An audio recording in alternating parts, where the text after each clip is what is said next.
Assalomu alaykum. Salom. Uyingizda tok o'ynaydimi? Past keladimi, baland keladimi? O'ynab turadi. O'ynab Pastroq keladi hozir. bo'lgan.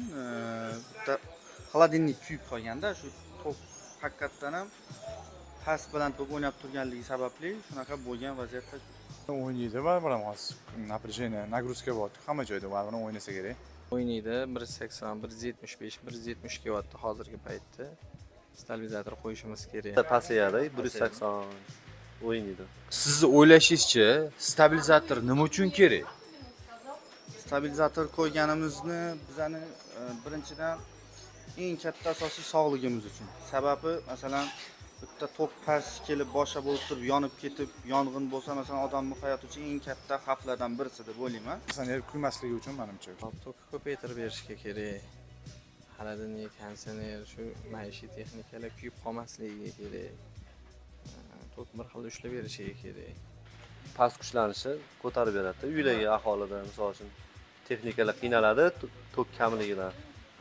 Tokki bir me'yorda ushlab turishing kerak bo'ladi. Stabilizator sotib olayotganingizda nimalarga e'tibor berasiz? Birinchi bo'lib. Birinchi bo'lib sifatini e'tibor beriladi, keyin puli bilan bog'liq, puli bilan narxiga-da. Undan so'ng keyin garantiyasi qancha vaqtgacha boshqa bo'lgan shu narsaga e'tibor beriladi.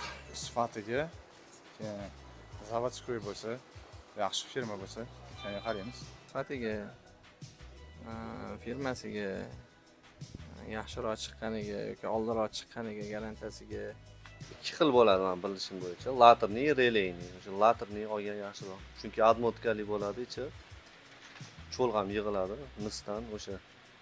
O'zi to'g'risi tushunchaga ega emasman. Surishtirib, yaxshisini xarid qilaman.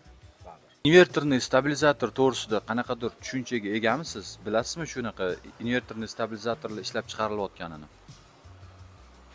Eshitganman, lekin Google'da qilmaganman-da bu narsaga. Invertor to'g'risida masalan har xil turdagi texnikalar olganimizda masalan invertor xolodilnik yoki bo'lmasa invertor deydi, kir mashina deydi, boshqa deydi. Menimcha invertor degani kam past tokda yoki juda ham baland tokda masalan 90 yoki 310 voltdagi nimani stabilniy darajada ushlab berishi, keyin unaqa bo'lsa kerak. Keyin hozirgi kunda stabilizatorlar og'ir bo'lsa, menimcha shu taraflama, ya'ni vesi bilan, ya'ni og'irligi bilan, qulayligi bilan shunaqa bo'lsa kerak, menimcha. Yo'q, uni eshitmaganman. Eshitmagan.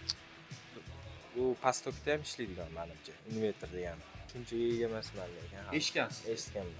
Stabilizator kerak bo'lganda qaysi turdagi stabilizatorni xarid qilgan bo'lardingiz va nima uchun? Birinchidan servis xizmati bori, keyin garantinisi, undan so'ng hamyon bopi. Invertorni tanlayapman. Garantiyasi bor. Yaxshiroq zavodnikini olardim. Invertor stabilizatorni xarid qilardim. Chunki anti-skachoklarda yaxshi ushlab beradigan. Oxirgi zamonaviy invertorligini qo'yaman.